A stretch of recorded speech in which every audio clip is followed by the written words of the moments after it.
Yo, hey yo, what's on YouTube? This is Edo Unboxing Official. Welcome to another episode, man. Today's episode, I'm gonna unbox this wax heater. So, I bought it because of my ass. You know, I got some hair on my ass and I want to remove them. So I just want to try this one. And it's written it can be applied to all parts of the body: hands, legs, armpits, bikini, lips, and others. So I guess I'm gonna use it. And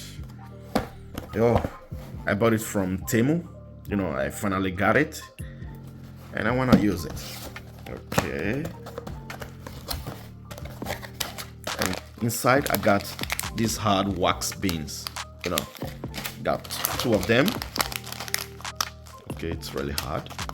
Okay, and this one also. And what else?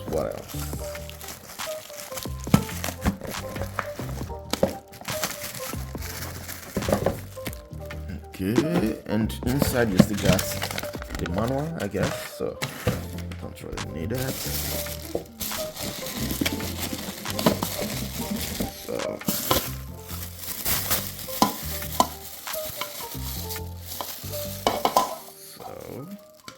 this one is not a good quality, I guess. I don't know.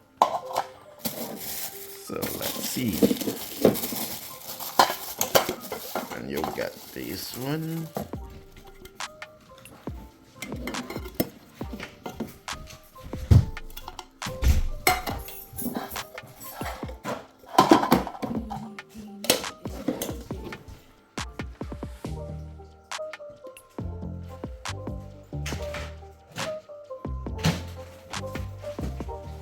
Okay.